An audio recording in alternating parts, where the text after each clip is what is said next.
कृष्ण चंद्र की कहानी। औरतों का इत्र। कहानी सुनाने वाले ने कहा, और उस औरत के पसीने से भीनी भीनी खुशबू आ रही थी। सेठ मोहनलाल बगबेरिया, जो सिर्फ खद्दर पहनते थे, सिर्फ विस्की पीते थे और सिर्फ ब्लैक मार्केट का धंधा करते थे, यकायक कहानी सुनते सुनते रुक गए। उन्होंने नेरोत्तम भाई पांड्या अफसाना निगार को बीच में टोक दिया। अबे पांड्या, ये तूने क्या कहा? जी, मैंने कहा उस औरत के पसीने से भीनी भीनी खुशबू आ रही थी। क्या औरत के पसीने से खुशबू निकलती है? बगबेरिया ने हैरान होकर पूछा। जी हाँ, यकीन ना हो तो मिस परिमावती से पूछ लीजिए। मिस परिमावती कुछ हंसी, कुछ शर्माई, लेकिन सेठ बगबेरिया ने आगे बढ़कर सूंघ ही लिया। मिस परिमावती ने एक हल्की सी खुशबू लगा रखी थी। सेठ के नथनों में वही हल्की सी बेनाम खुशबू दौड़ गई। सेठ खुश होकर बोले, हाँ आती है, लेकिन सभी औरतों के पसीने से ऐसी खुशबू आती है? सभी से तो नहीं, पांड्या ने फिलोसोफरों की तरह समझाते हुए कहा। सिर्फ कुंवारी लड़कियों के पसीने में ये बात होती है। मिस परिमावती का चेहरा खुशी से गुलनार हो गया। सेठ भी बहुत खुश हुए, क्योंकि वो उन दिनों एक फिल्म बनाने की सोच रहे थे और इसी सिलसिले में नेरोत्तम भाई पांड्या से कहानी सुन रहे थे। इसी सिलसिले में उन्होंने मिस परिमावती का हीरोइन के किरदार के लिए इंतखाब किया था। नेरोत्तम भाई पांड्या ने कहा, सेठ साहब आगे सुनाऊं? सेठ मोहनलाल बगबेरिया ने मेज के दरवाजे से एक चेकबुक निकाली और 500 रुपए का एक चेक अफसाना नवीस को देकर कहा, तुम्हारी कहानी बहुत अच्छी है, एकदम जबरदस्त, लेकिन बाकी कहानी कल सुनेंगे, वो सब ठीक हो जाएगा, और कहीं कहानी ना भी ठीक हुई तो हम खुद ठीक कर लेंगे। इस वक्त तुम जाओ। सेठ साहब ने परिमावती को भी इशारे से कहा। वो और पांड्या नमस्ते कहकर दोनों वहां से रुखसत हो गए। सेठ साहब कुछ देर के लिए कुर्सी के अंदर धंस गए और किसी गहरी सोच में मुस्तगरिक हो गए।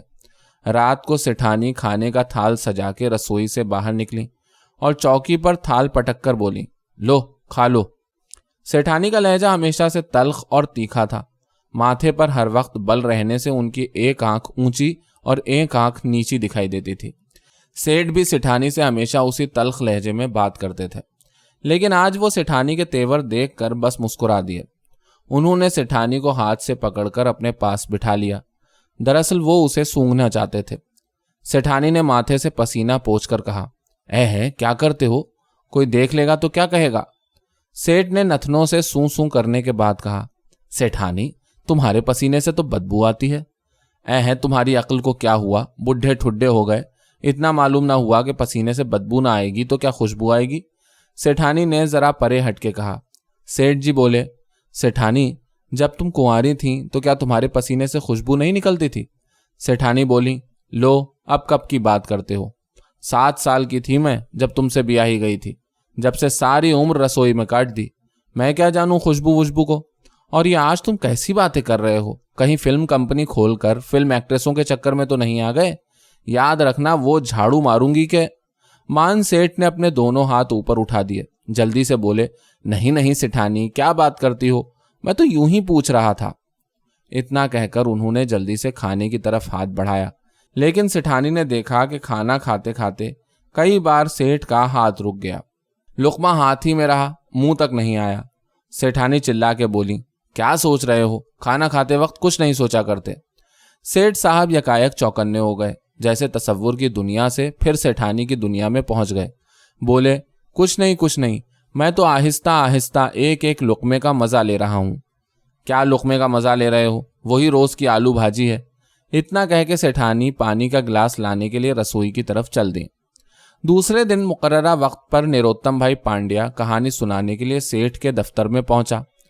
वहां सेठ और मिस परिमावती पहले ही मौजूद थे। पांड्या ने अपना चिरमी बैग खोला, उसमें से कहानी निकाली और अभी वो सुनाने ही जा रहा था कि सेठ ने उसे फिर रोक दिया। सेठ ने कहा, सुनो पांड्या, रात को मैंने तुम्हारी कहानी पर बहुत सोचा और एक तरकीब मेरे दिमाग में आई है। पांड्या और परिमावती दोनों हमतन गोश हो गए।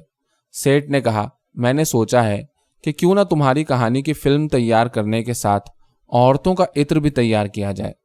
औरतों का इत्र? परिमावती हैरान होकर पूछने लगी। हाँ।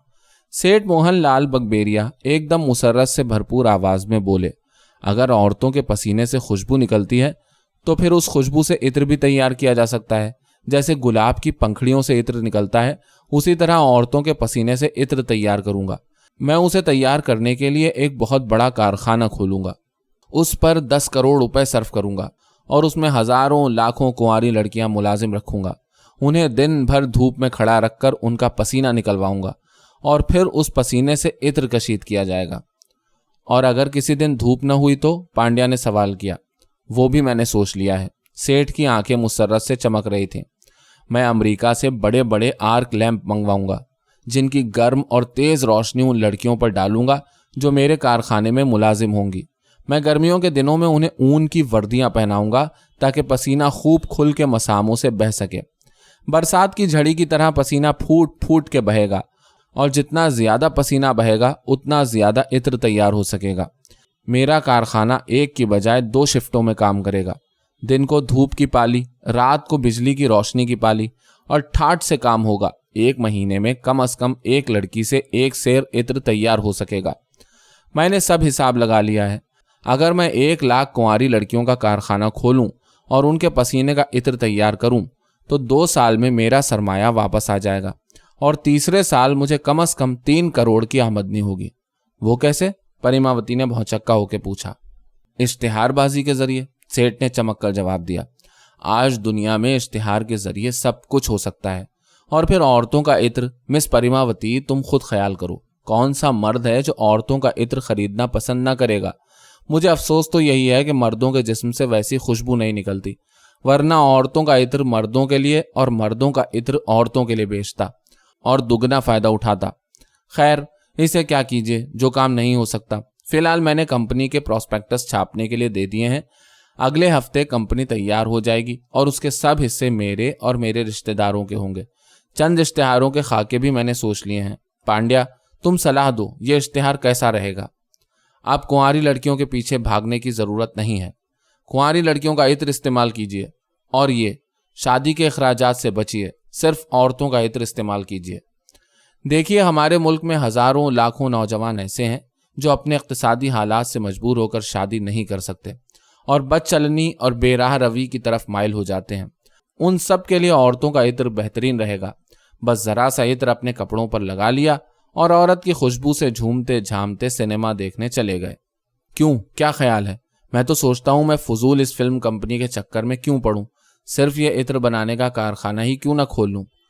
ऐसा ना कीजिए, पांड्या अफसाना निगार ने बेख्तियार होकर कहा। गजब हो जाएगा। क्या गजब हो जाएगा? अरे सेठ साहब, आपकी फिल्म कंपनी से आपको लाखों का फायदा होने वाला है। वो कैसे?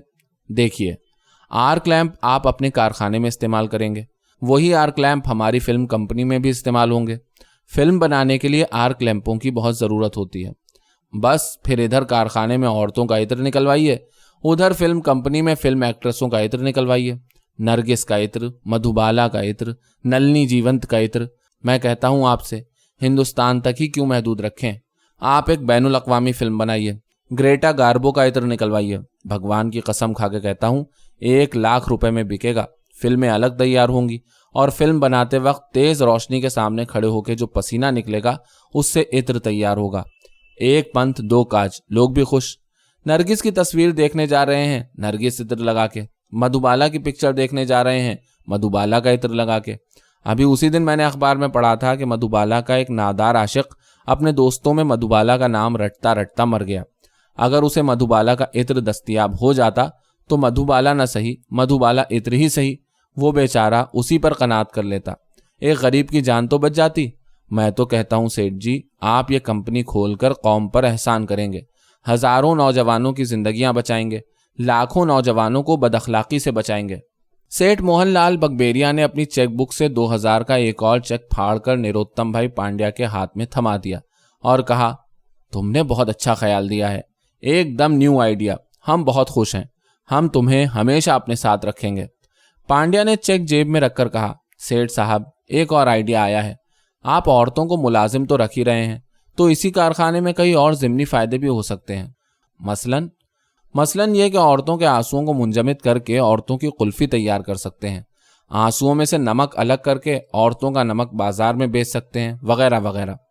हाँ, हो तो सकता है, लेकिन ये कीमती तिजारतें हैं, सेठ साहब ने कहा। उनसे भी कुछ ज़िमनी फायदे हो सकते हैं, चलो उन पर हम कुछ कमीशन भी दे देंगे। آپ کی بڑی عنایت ہے، افسانہ نگار نے بڑے مسکین لہجے میں کہا۔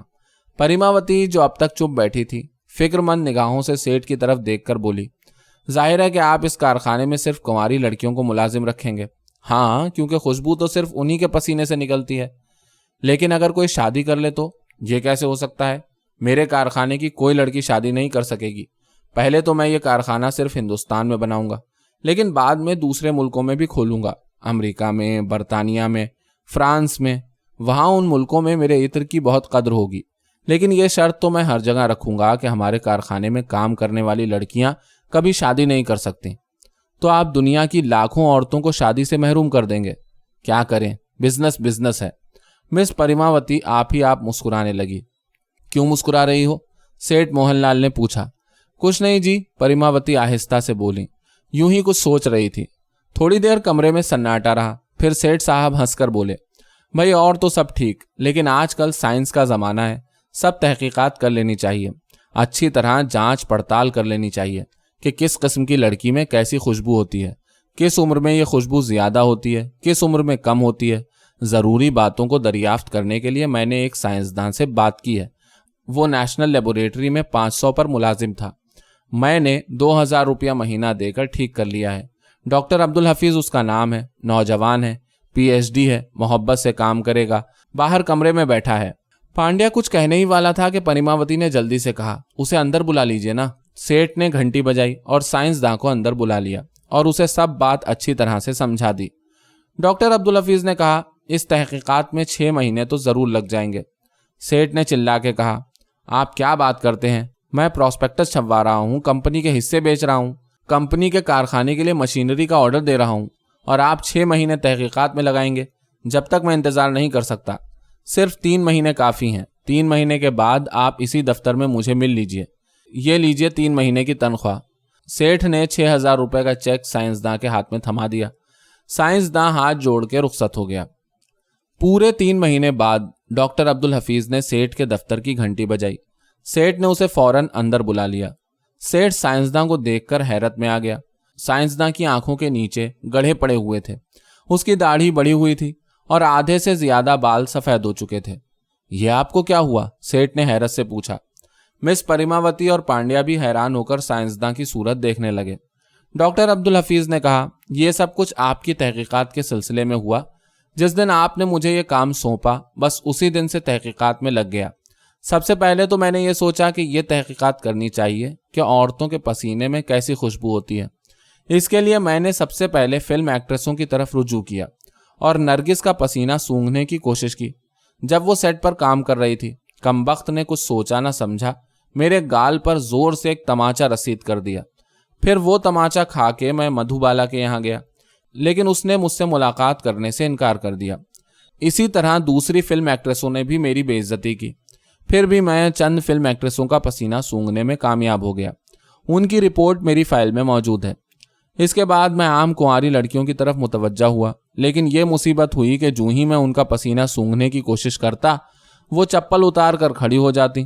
ایک دفعہ بازار میں چلتے ہوئے ایک لڑکی کو سونگھنے کی کوشش کرتے ہوئے پولیس نے مجھے پکڑ لیا، 1 ہفتہ حوالات میں رکھا۔ مجسٹریٹ نے مجھے 1 مہینہ 9 دن کی سزا دی۔ ابھی سیدھا جیل سے یہاں آ رہا ہوں، لیکن پھر بھی ان تمام تکلیفوں کے باوجود میں نے اپنی رپورٹ مکمل کر لی ہے۔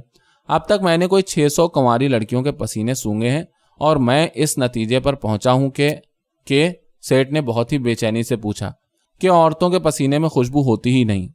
باپ رے! سیٹھ زور سے چلایا، نہ کنواری لڑکیوں کے پسینے میں نہ شادی شدہ لڑکیوں کے پسینے میں خوشبو ہوتی ہی نہیں، بلکہ ان کے پسینے میں بھی اسی طرح بدبو ہوتی ہے جس طرح مردوں کے پسینے میں۔ پھر میں نے اس بدبو کی تحقیقات کرنا چاہیے کہ ایسا کیوں ہوتا ہے، لیکن میں نے تو تمہیں خوشبو کی تحقیقات کے لیے مقرر کیا تھا، نہ کہ بدبو کی تحقیقات کے لیے۔ یہ درست ہے، لیکن میں نے سوچا کہ اگر بدبو کا پتہ چل جائے تو ممکن ہے خوشبو نکالنے کی صورت نکل آئے، لیکن اس میں بھی مجھے ناکامی ہوئی، کیونکہ عورت کے پسینے میں جو اجزاء موجود ہیں ان کی تفصیل یہ ہے: عورت کا پسینہ مساوی ہے گندا پانی، چند زہریلے مادے، ایمونیا، کاربن ڈائی آکسائڈ، سوڈیم کلورائڈ وغیرہ کا، اور ان میں سے کسی سے خوشبو نہیں نکل سکتی۔ ارے لوگوں، میں تو لٹ گیا، سیٹھ نے اپنی چھاتی پر 2 ہتھڑ مار کر کہا۔ میں نے کارخانے کی عمارت کا ٹھیکہ بھی دے دیا ہے 2 کروڑ روپے میں۔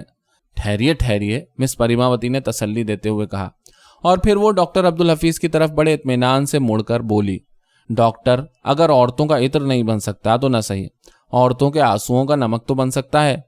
इसकी भी मैंने तहकीकात कर ली है, डॉक्टर ने निहायत यकीन से कहा। यह नमक जरूर बन सकता है, लेकिन मैंने अंदाजा किया है कि यह कोई नफा बख्श सौदा नहीं है, क्योंकि मैंने अंदाजा किया है कि अगर 1 लाख औरतों को 1 साल तक रुलाया जाए तो उनके आंसुओं से सिर्फ 1 छटाक नमक दस्तयाब होगा।